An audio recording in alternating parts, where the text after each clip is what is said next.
Good morning, good afternoon, good evening, wherever you are. Um, I'm back on Twitch. Thanks for coming to watch. Um, for those who haven't been here before to my Twitch channel, I used to have a pretty active Twitch channel. I used to stream about once a week and do these interactive sessions where we dig into something interesting in usually distributed systems or security or cryptography or whatever. Um, and keen to get back on the wagon, start again. Mostly paused because my wife and I had a beautiful baby boy, a son who's now about 2.5, and didn't have a lot of time for streaming and doing Twitch once that happened. We moved house and did a bunch of things, but really glad to be back.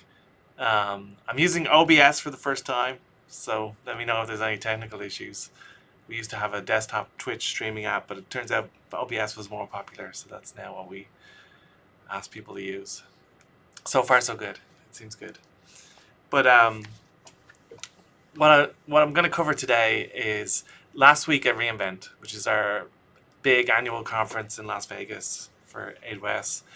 I did a 500 level session on emergent properties in distributed systems, things that lead to metastable failures and long outages.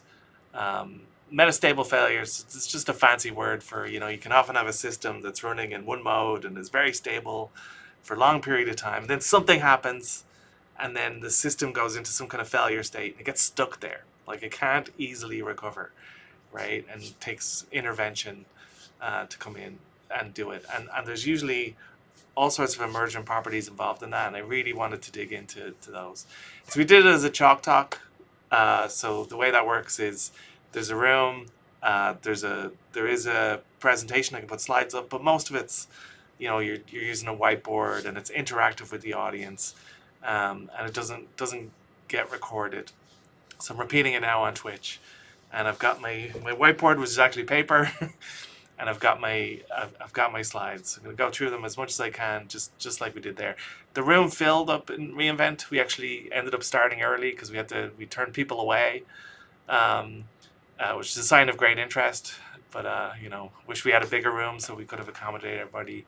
But hopefully everybody can now catch up here on Twitch or watch later on YouTube. And if you've got any questions or anything along the way, stop me. We'll interact. We'll pivot. We'll get into things, and hopefully it'll be hopefully really fun. This is my office, by the way. I work at Amazon Web Services. This is in the reInvent building, our headquarters in Seattle, where I spend most of my time. And the way things work here is if you have an office, you don't have windows. You can have a view or you can have an office, but you don't have both. And and I have an office, and this is where I have a lot of meetings with folks from my team or whatever. I've got a literal soapbox here, an antique soapbox that sometimes if I'm on a video call with a bunch of people and someone wants to just rant for a while, we'll open the soapbox and and they can rant away. And so I've got the soapbox open for now. All right, great. Let's dig in and let's start. So, as I said, this is my first time using OBS, so let's see how all the scenes go. But emergent properties, right? When you hear the term emergent properties, I think that can often seem pretty like magical or mystical. Often things that are firstly, often the term is misused. It's really common these days that someone says, "Oh my God, this is so emergent," and they mean it's urgent, or that it's an emergency. That's just a misuse of the word emergent. When I'm using the word emergent, I mean it's a property that emerges from a system, usually a more complex behavior or property that emerges from a simpler system. And often I think it's used in a very hand wavy way, and it's used to just like describe systems we don't really fully understand yet. Oh, that behavior is emergent, right? All the way up to examples like consciousness, right? Like people say consciousness is an emergent property. of like neural networks or a brain or something like that, right? It's like, well, what does that mean? As if like we can't then someday like fully understand it or whatever, right?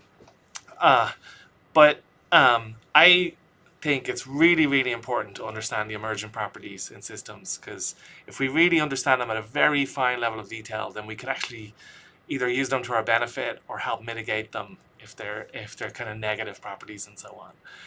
So what I want to go through is understand what I think is one of the most surprising emergent properties in request response or request reply systems, which is like how most distributed computing systems work. You know, you've got a web server or an application, they've got clients out there making requests, and the servers give responses. Like unbelievably typical, right? Loads and loads and loads of systems work like that. But it turns out even at the most basic level in those systems, there's some really surprising emergent properties. Today we're going to dig into one in real detail, really try to understand why it happens and why it's so surprising, and then we'll dig into some other properties too, and also cover anything anyone would like me to cover. Just ask away in the chat. And so the way I think about request response systems or big distributed systems where lots of things have to interact, I think one of the most useful pieces of science to model these is control theory, right? And I want to give you a classic example of what control theory is and how it works. So control theory is this branch of science that emerged actually a few times over. Like a bunch of chemists found out all of the equations of control theory when they were modeling chemical reactions. A bunch of engineers found the equations for control theory when they were modeling physical components and how they interact and so on. And it turns out that there's this like common set of equations and approach for like, if you want something to happen in the world, how to go about doing that, right?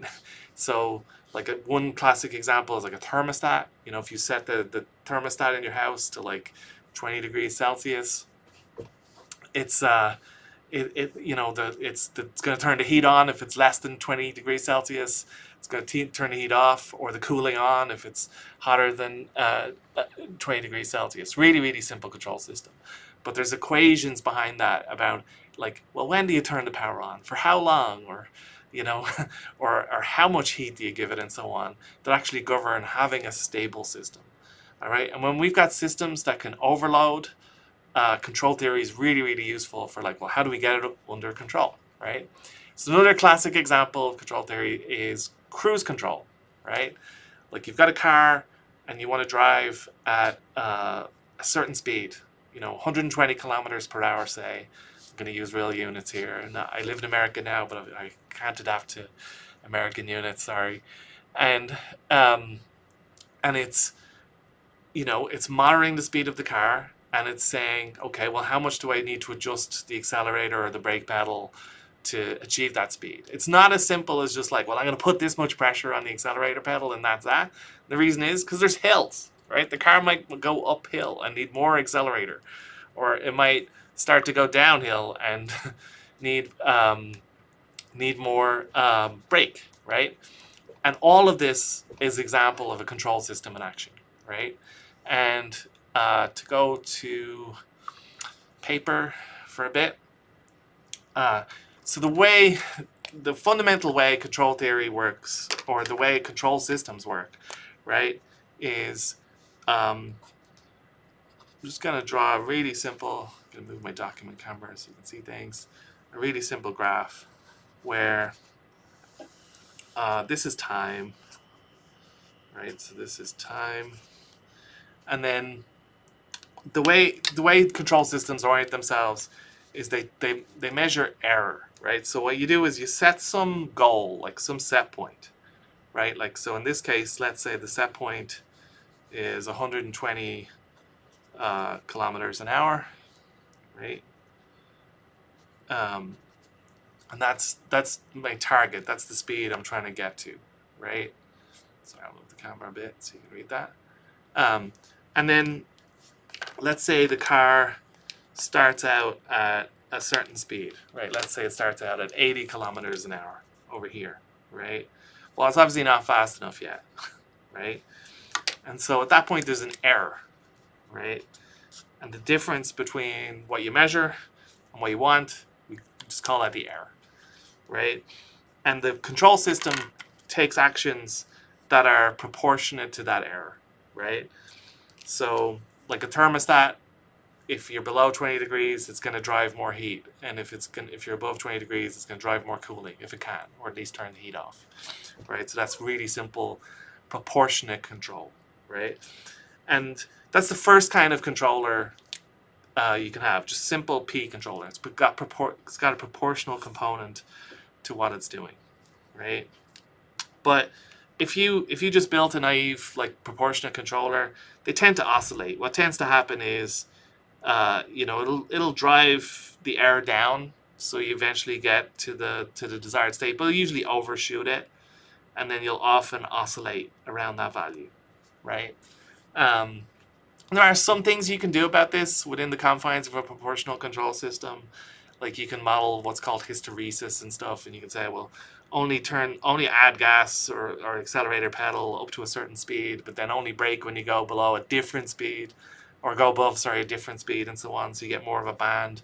But it's you're still going to oscillate, and it's not really going to be terrifically stable. This can still be good enough. Like a lot of thermostats are just proportional controllers, like works okay. But you can prove with using control theory this won't work well for like sudden shocks.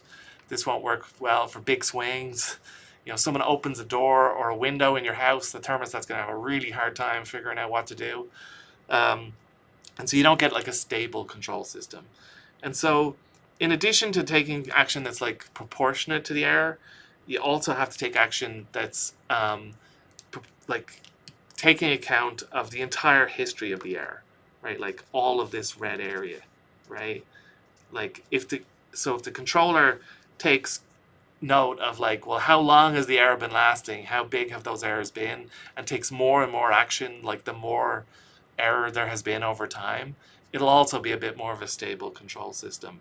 And that's an integral component, right? So when you're doing that, when you're summing under a curve, that's integration, right? If you remember your calculus from high school, that's all integration really is, if you have to think about it. In distributed systems, a good example of integral control is exponential backoff, right? Exponential backoff is actually an integral. Like if you make one request and it doesn't work, and then you just make another request and it doesn't work, you just make another request and it doesn't work, you're going to hammer the system, right? That can help it not recover. But if you say, okay, make a request, doesn't happen, I'm going to back off for like a second, try again, oh, still failed, oh, I'm going to back off now for 2 seconds, next time 4 seconds, and so on, right? That's exponential backoff. That can help a system get the breathing room it needs to recover. Another example of that in action is in like TCP flow control, right? If 2 TCP sessions or senders are competing for bandwidth on the same like Wi-Fi network or something like that, right? And one starts to see packet loss, well, it will actually reduce the amount of packets that it can send, usually by an amount that's proportional to the history, right? So that's another example of an integral component. Now, when you build a PI controller, it'll oscillate less and it'll overshoot less, but you still have lag in the system. So it'll tend to still be like under dampened. And the final way you fix that is you actually add a component to your control system that's proportionate to the slope of this line, the slope of the error, and that's a derivative component, right? That's all a derivative is, a slope, a gradient, right? Really, really simple. And it's been proven, foundational theorems of control theory, you need all 3 of these components to have a stable control system that will recover from essentially any conditions, including shocks.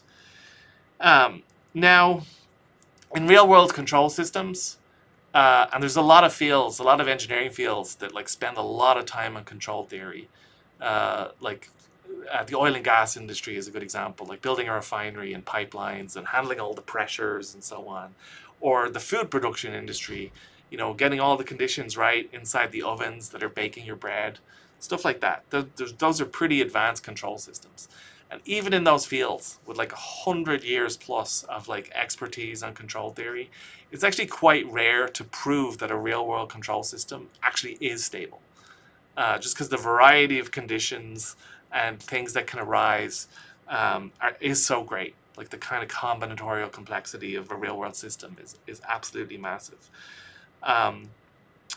Thankfully, that's not quite as true in computing systems. In computing systems, actually, you can know pretty much all of the input and output conditions. It's all software on every side. You can kind of model everything. So you can actually approach these systems and use control theory to prove, oh, that'll recover in X, Y amount of time or whatever, right? Which is pretty amazing. It's a great advantage to have. Reminds me of like how in computing, like basically we have a 100% track record of recovering from outages and issues. You know, unlike say civil engineering, like a bridge collapses, like you're screwed. They got to rebuild the bridge. But in computing, like we usually get things back within like hours, worst case, right? Even in the worst things you can imagine, which is like an amazing, amazing win to have behind our backs. But the but the great thing about this model is, even if you can't prove a system is perfectly stable, you can very quickly look at a system and say, well, it doesn't seem to have a proportional component, or it doesn't have a derivative component, so it definitely isn't stable. So you can definitely like very quickly look at a system and go, you know, that's not gonna do too well. And you can get a feel for how it's not gonna do too well the more you kind of work with control theory and learn how these things work, right?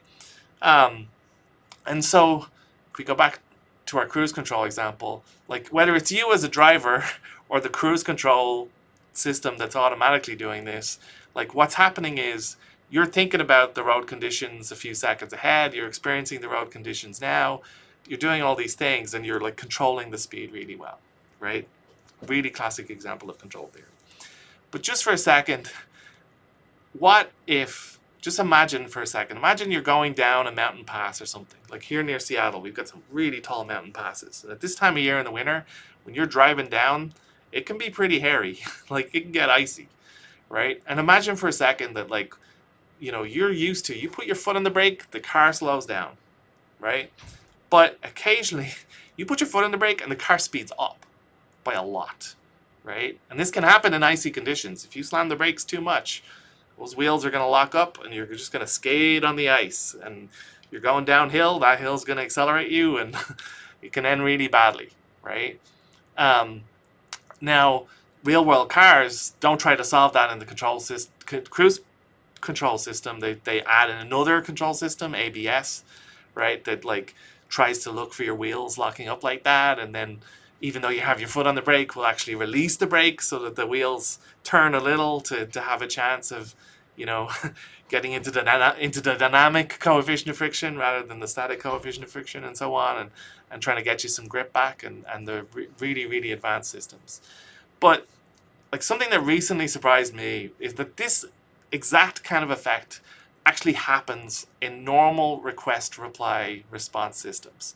That you can have an overload event, right? You can have, you're just getting too many requests into a system, right? And like way more than you can handle. And a natural response in an event like that might be like, well, let's put our foot on the brakes. Let's put a throttle on the server side, on the server system. We need to tell a bunch of clients to go away so that we can have a chance to recover. It's really totally commonplace, very routine way to handle overload conditions. Well, it can actually make things worse, like a lot worse. Turns out when you model this, you get a graph that looks like this. It's probably my favorite graph I've ever produced in analyzing or simulating things. And we're going to go through how I produce this graph, what's in it. We're going to really understand this graph in a bit. For now, it's just a pretty graph.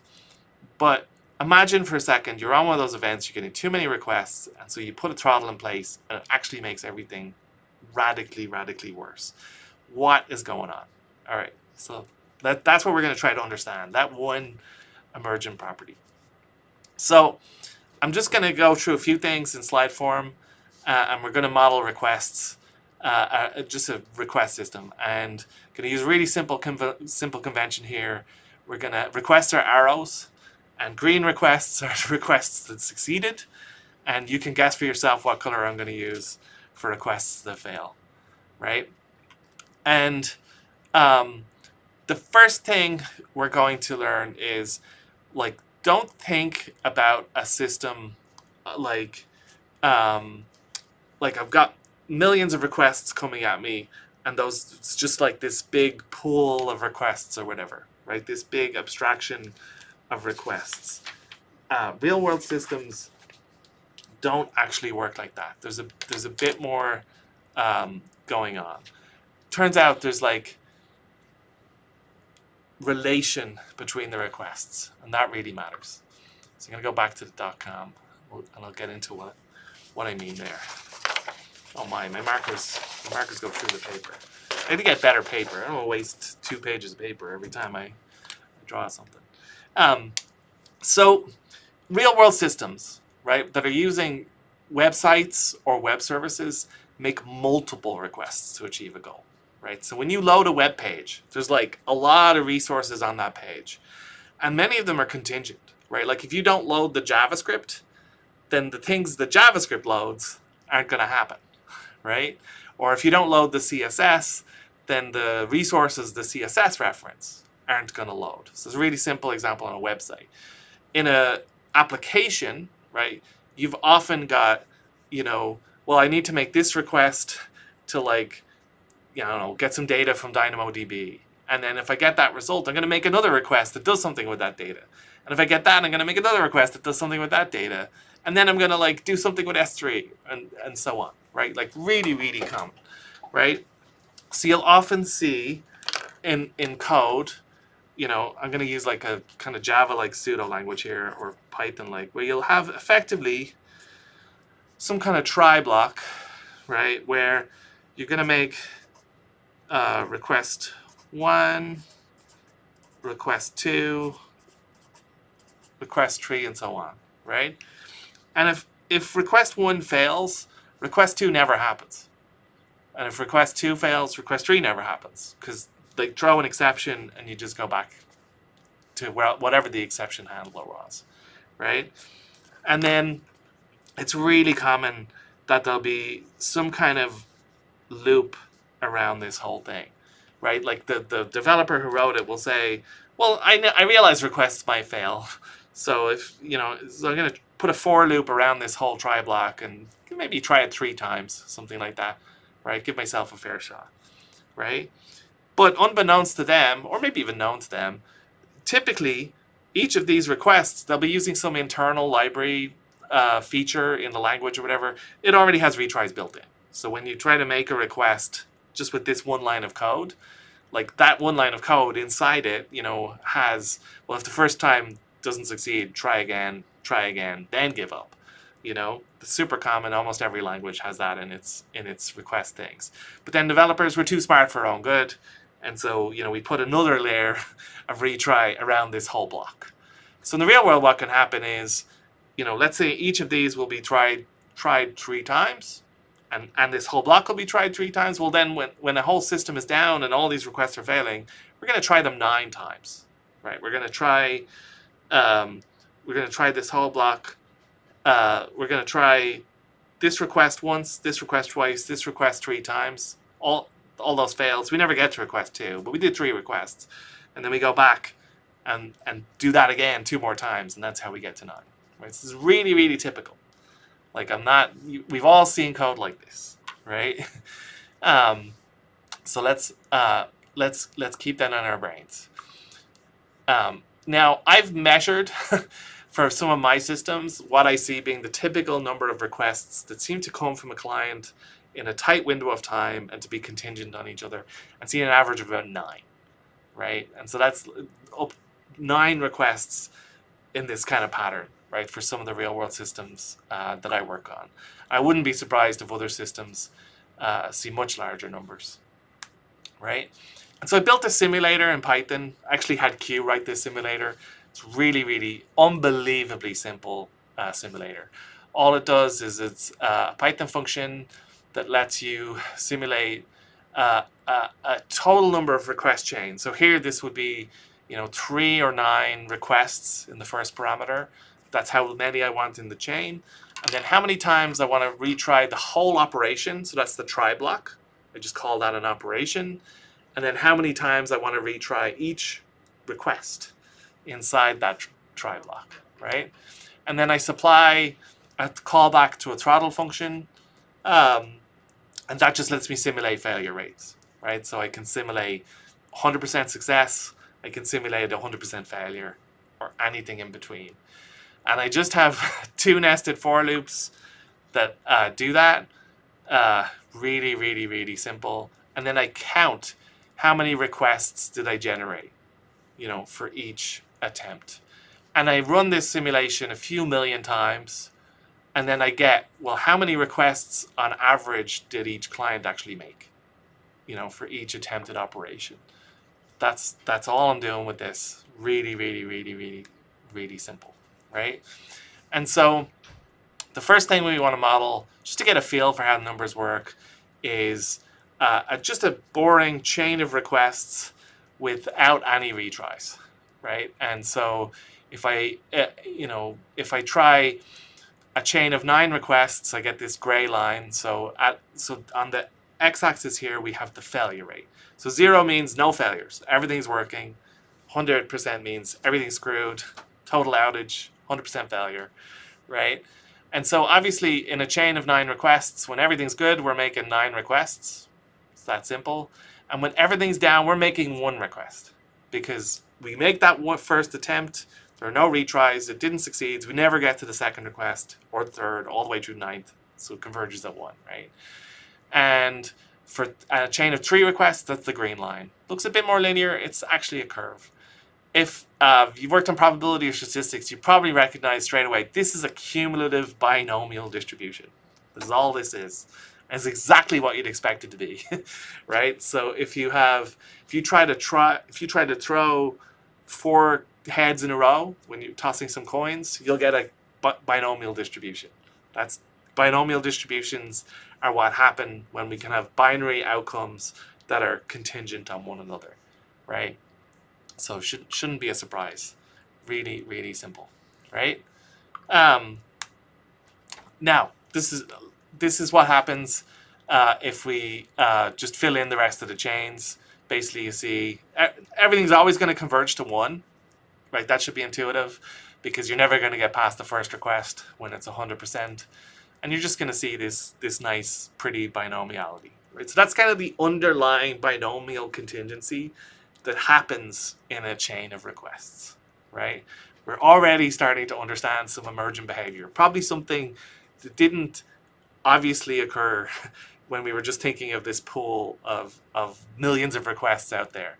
I used to teach statistics to medical students and civil engineers, and I'm a cryptographer, and my background in math is on stats, right? And this is I'm saying this should be no surprise. It's kind of obvious when you look at it. This did not occur to me until I went and simulated it, and I was surprised. So, All right. So the next thing we're going to look at is let's actually model some retries. Right, so here's a chain of request. One kind of attempted request, but the first 2 attempts fail. Right, so we try a request once, we get the red arrow, failed. So we try it again, we get the other red arrow, and finally we succeed. We get a green arrow. That's what this is showing. Right. Well, let's try to model this. Let's try to totally model what happens for just a really tractable chain of 3 requests. So it's not too big that it gets too crazy on diagrams, but it's also just about big enough to be interesting and start to seeing some other emergent properties. If I did the full 9, we would not have enough space. And you'll see as we go through the deck, things would get a bit crazy, right? So when I do that, I actually get a curve that looks like this, right? This is what happens when I just try. I'm going to try an operation once, so there's no retry around the operation, and in each of those requests, I can try it up to 2 more times. Right? So I can try the request, retry it, then give up. Right? And so for my 9 requests, when everything is good, it starts off at 9. Right? When everything is hammered, it still, it ends at 3. Now everything converges to 3, because no matter what, we'll always try to do that first request 3 times, right? But now you see this weird curve, right? Like this curve that's happening. This to me is very counterintuitive. Why should there be a curve? And so, and curves scare me, because in control theory, there's kind of 3 classic challenges that control systems face, or like common pitfalls that folks fall into. The first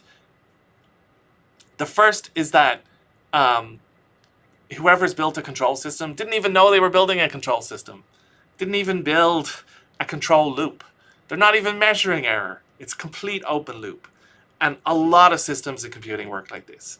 In fact, a lot of systems are like, let's just try to make a change. YOLO it into the world. They don't even check if the change succeeds. It's just like the system's so reliable on a day-to-day basis that actually works. Almost all automation, almost all computing systems are built like this by default. Because software developers, we're not taught control theory in school. It's typically not a part of a computer science program. It's not something that they're coming at. So that's the first common mistake. And you'll find a lot of systems out there, whether they're pushing credentials or making configuration changes or updating settings or whatever. They just YOLO intent out there, and for the most part it gets there, and that's that. There's nothing measuring whether it actually got there.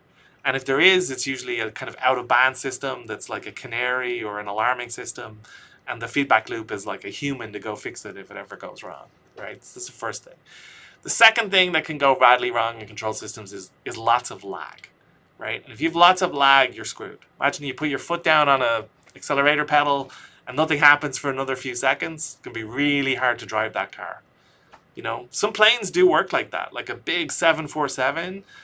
Pilots have to be specially trained and qualified, right? Because they max out the thruster. Those engines aren't spooling up for another 2 seconds, right? It is not very reactive, right? And that's a very challenging control situation, and makes that integral component much more important. You really have to be thinking about the history and reactivity of the system.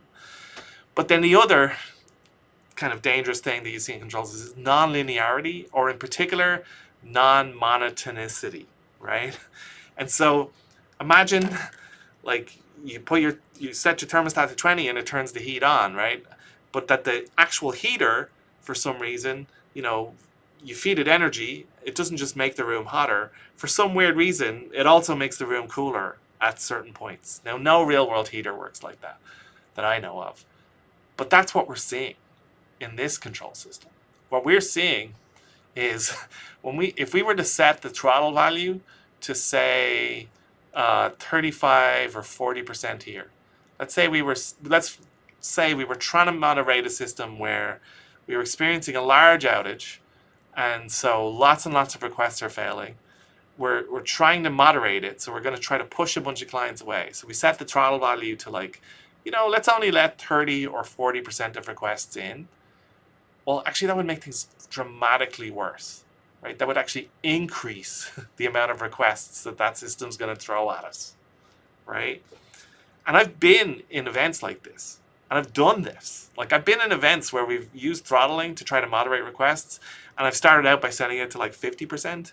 But actually now I know better. With these simulations, I know, I should have gone all the way down to 5 or 10 for my first things. And you can see this curve makes it very challenging for a control system to cope. Because when we measure an error rate, we don't necessarily know which side of the curve are we on? Which direction should the control system try to push the values in, right? So why do we see this curve? What on earth is going on, right? Let's get into it. So we're going to tediously go through all of the ways this chain can generate X number of requests, right? So how many ways can a 3-request chain with up to 3 attempts per request generate 3 requests? 3 requests, sorry. So obviously the simplest way is everything's good, all 3 requests succeed, we're done, right? Another is everything's terrible. So the first 3 attempts all fail, we never get any further, we're done, right? That's it. That's all the ways we can get 3 requests, right? So we get I'm just going to build a simple histogram here. There's 2 ways we can get 3 requests. Now let's look at how many ways we can get 4, right? Well, 1 request could fail, and that gives us 1 retry, and that's one way to get 4. Another way to get 4 is the first request succeeds, and then the next request totally fails. I actually missed this when I did this in person. It was a mistake on my part that the audience caught, but I've updated the slides. But full disclosure, like, there you go.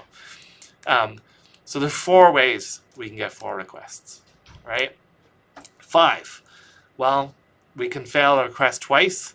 That's one way we can get 5. Another is we can do the last request 3 times. That's another way we'll get 5. Another way we'll get 5 is that we have 2 requests that fail just once, and that can be any combination of 2, and so on. And so we get 7 ways we can have 5 requests, right? Let's look at 6. Very similar, right? Gonna walk through all these, but we get all these interesting combinations of like either 2 requests fail at one point or 3 plus 1 elsewhere, and we get all these different combinations to get 6. This is another interesting one where the first one took 1 success and then everything else failed, and then we got no further, and we end up with 10 different ways we can get 6 requests, right? 7, it starts being a little bit more constrained just because of the cliffs and the conditionality between these little chains of requests.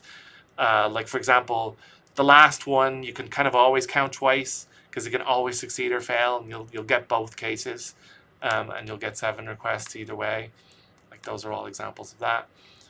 And so here we get 9 ways where we can get 7, and the graph starts to get a little asymmetric. You'll see a bit more asymmetry.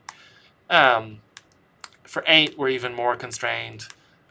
There's only 5 ways we can get 8 requests from the system. And then lastly, for 9, there's really only 2 ways, right? We can get this way or this way.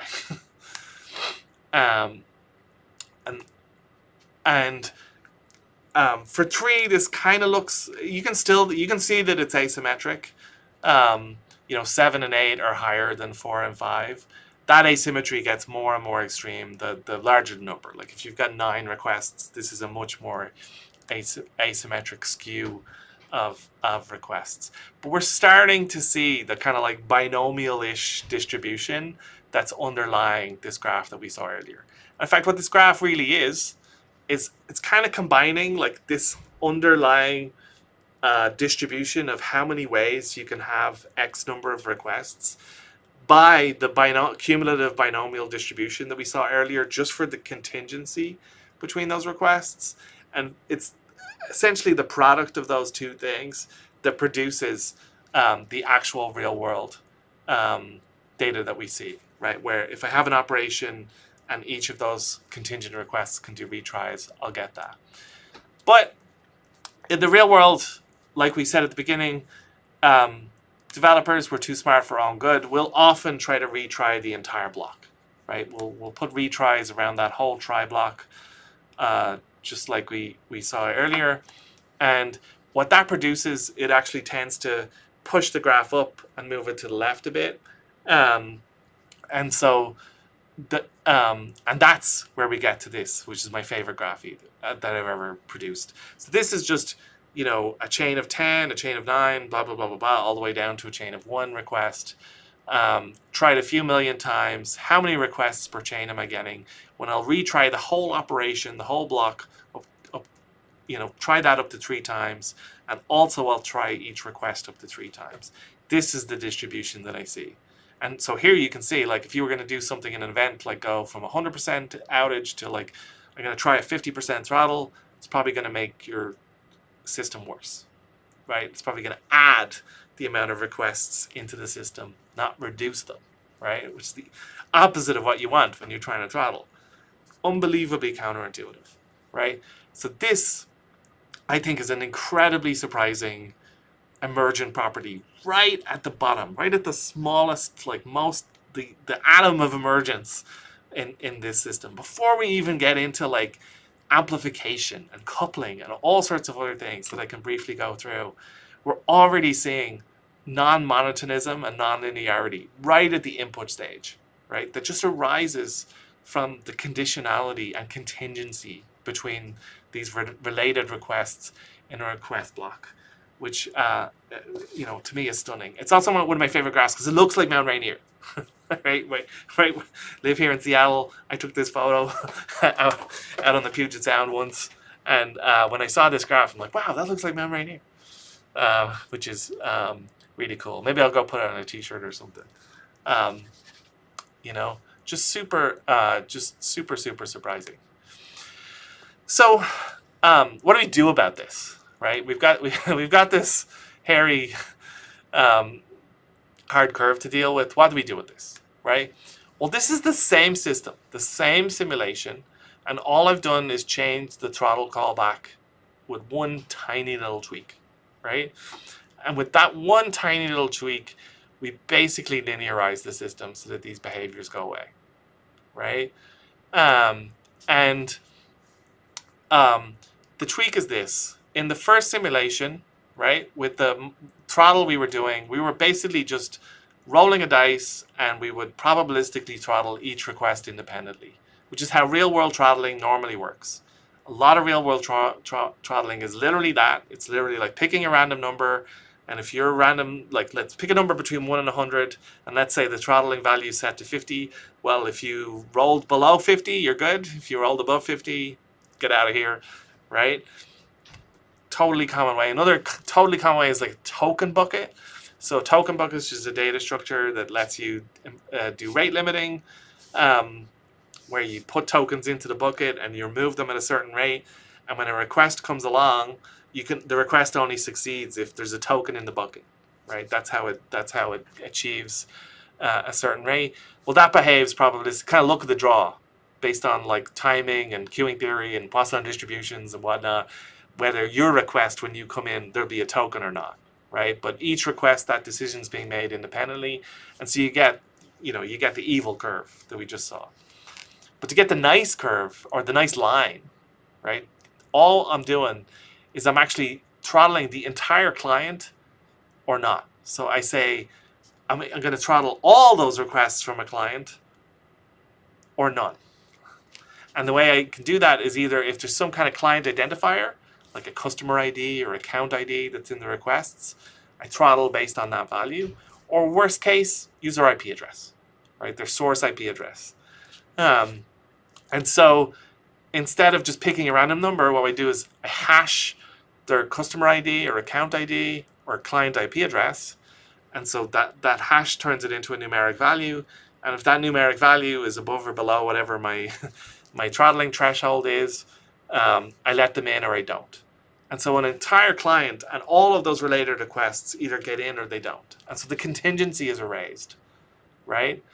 And so there's a huge difference between saying, okay, I've got this overload. I've got all millions of things are hammering me. I need to recover. Huge difference between saying, okay, I'm going to reduce the throttle down to 50%, right? We're going to see an increase in the real world model like we saw earlier if we do that. But if instead I say, I'm actually going to only allow 50% of my clients to talk to me right now, which is a little different, right? Then I get this linearized behavior. Much better behavior. Now you can also do this client side, and we do this server side and we do this client side. So you can do it on the client side by having a client side kind of master or like Uber throttle.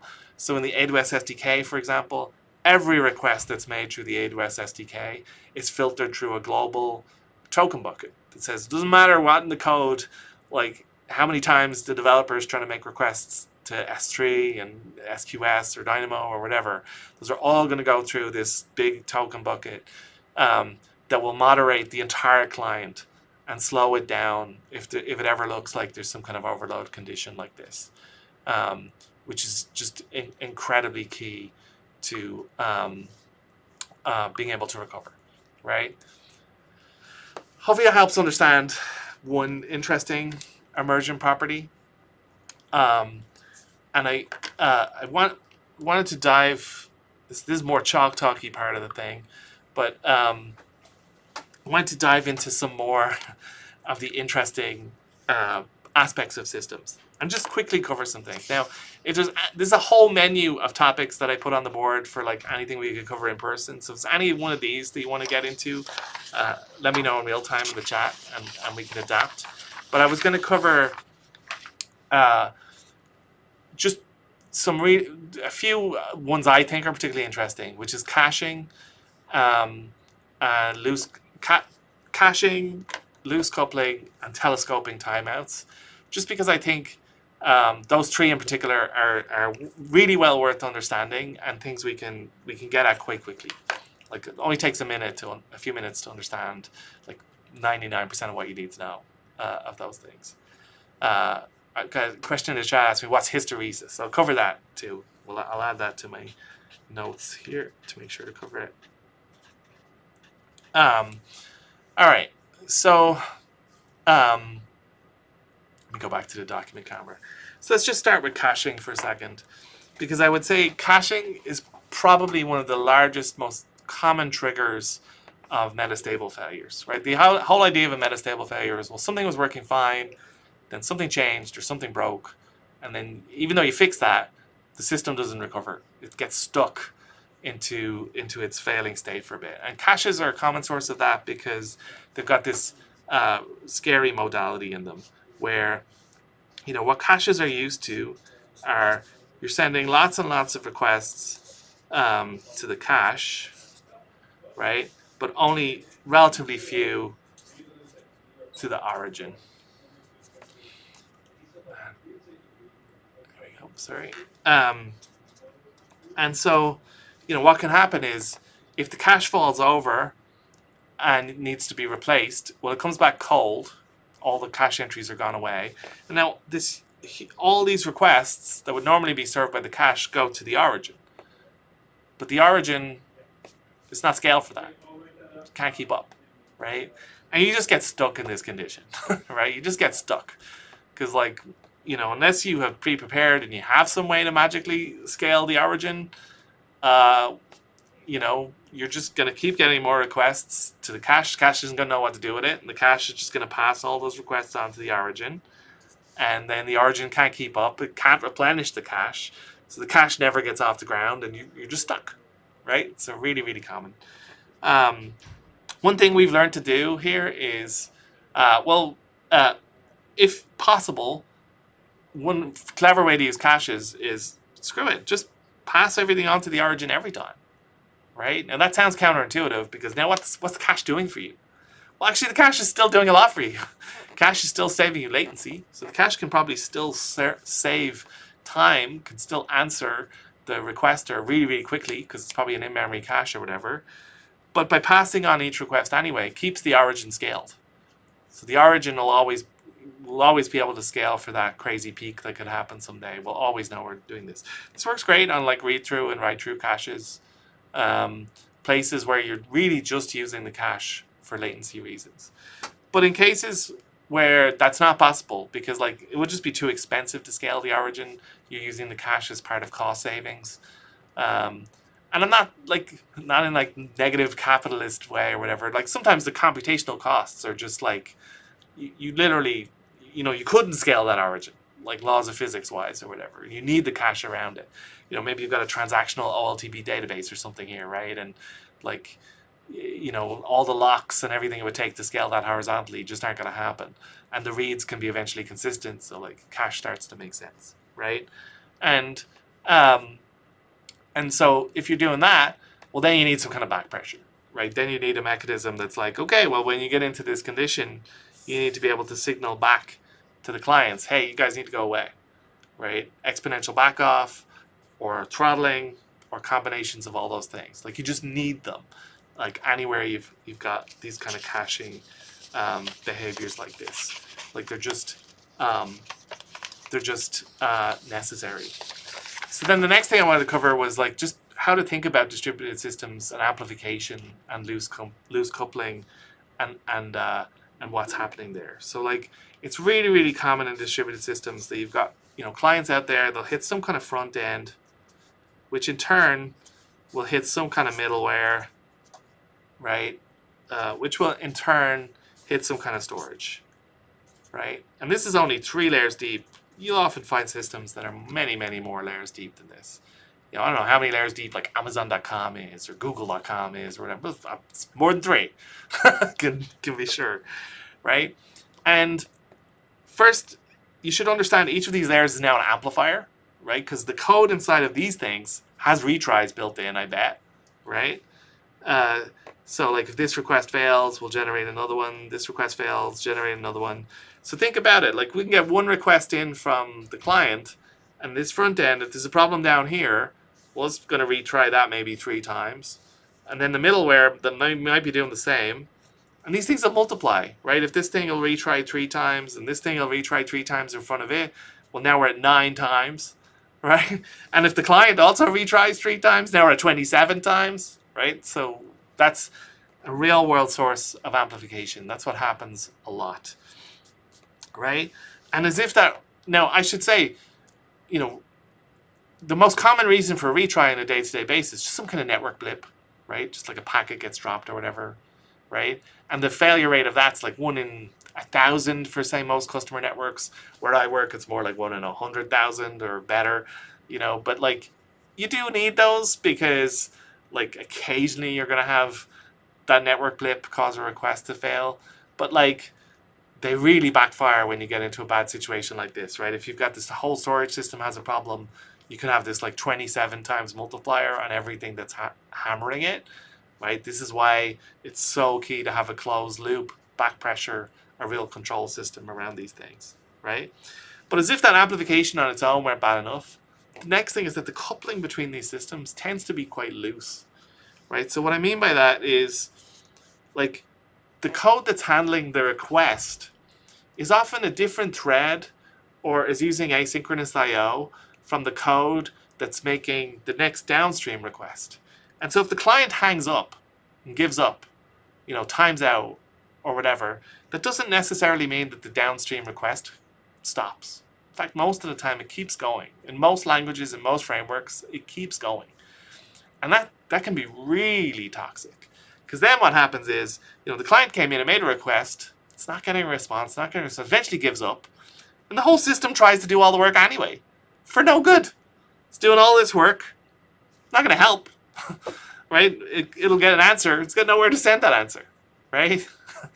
And then, so what's the client do? Is has to come back and try again, and just make the whole thing work worse and worse, just a pile on and a pile on and a pile on, right? And so, just a few things to think about this. So first, it's worth coupling requests if you can. Like, you know, if this request gets killed because this request died, that's a nice property. It tends to be hard to do in real-world systems. Another simple thing to do is make sure we got telescoping timeouts. So that's just like, well, if the client came in with a 30-second timeout, well, the timeout between this layer and this layer should be less, right? It should be 25 seconds maybe. And the timeout between this layer and this layer should be 20 seconds, right? They should descend in that order. You can try to do this dynamically, like you can pass on the timeout value in like a header with the requests, or you can just try to encode it into the system and so on. But it is like that can really help. Another thing that really helps is, you know, for all of these systems that are slightly asynchronous, and when they build up queues, making them LIFO instead of FIFO usually helps, right? So most developers, they do things first in, first out order. It's just what comes to us naturally. The universe we live in is first in, first out. Time moves linearly in one direction. But in general, LIFO is actually a better choice for most of these things, because if queues build up, if you give the recent things a better chance, the system will self-heal better, right? And you avoid that situation where the pileup kind of cascades on top of itself. Of course, it does mean the system has to be able to operate out of order, but a lot of real-world systems can. So that's another thing you can do. And then another thing is to make things like truly idempotent, and to say, well, when requests come in, there should be some kind of idempotency token or key that says, you know, if I see a retry come in, that shouldn't just kick off the whole new system to do everything again. It should be able to find the request that's already in process, or maybe even completed, and go find the work related to that and just kind of take off where it left, or return the answer if it's already been happened. So that all of those patterns um, uh, can really, really help. And I just thought those in particular are worth understanding. So I was asked about hysteresis and what hysteresis is. Hysteresis is so a lot of real world systems, they have, like I said, they have lag in how they work, and a way to model them or to tackle them is to have multiple control values. So if you've got a fancy thermostat, like a Nest or an ecobee or one of those, it probably has some hysteresis modeling built in to what it's doing for your house. But the idea is really simple, right?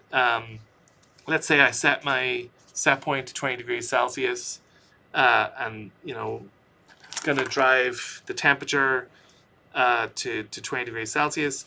If I just had a really simple control system that turned the heat off once it gets to 20, well, it's immediately going to go down, right? And so on. And and then it's going to wait a bit, and it's going to turn it on again. And you're just going to oscillate above those things. But to get away from that, we can add or model hysteresis in the system. And so we can add another band, and we can say, actually, drive the system to 21, and don't do anything until you go down to 20, right? So we'll at least limit or moderate the amount of banding in the system. Developers often miss this when they build, like if you build an adaptive throttling system, for example, that adapts the throttling rate based on wanting it to achieve a certain amount of throughput. It can be really easy to say, okay, the throughput's currently X.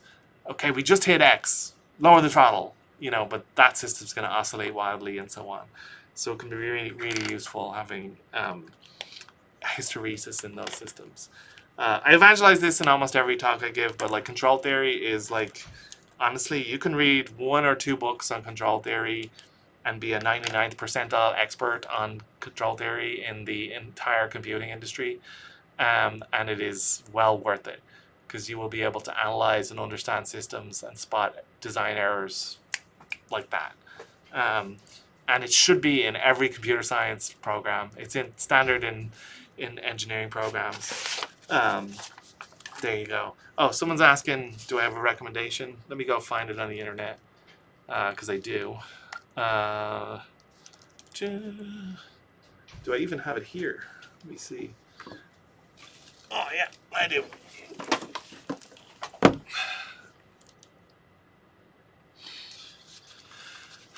This book I love. Let me go back to this book, Designing Distributed Control Systems. This book's, it's well over 10 years old now.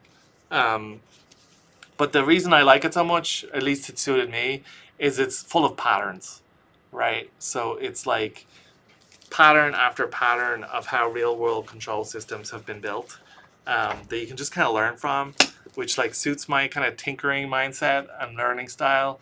It's a little less, abstract and just coming at it from the math. And it's also, it says there right there bottom, it's software design patterns, right? So this book, by all these great Nordic folks.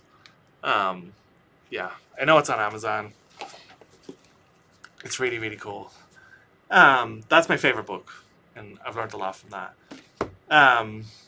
I did get the benefit of control theory at university, and still think it's the most valuable minutes I ever spent in lecture rooms at university. Great. That was everything I wanted to cover. And we covered some questions too. Thank you everybody for coming. If you've got any last questions or comments, throw them at me. Now's the time. Speak now or forever hold your peace. Thank you very much, especially for coming to my first one in a long time. So a bit of an experiment. Hopefully you got something useful out of it. And if you want to rewatch later, it'll be on Twitch for at least whatever it is, 2 weeks. But I'll probably put this on YouTube too. And thanks again, everybody else. Have a great day.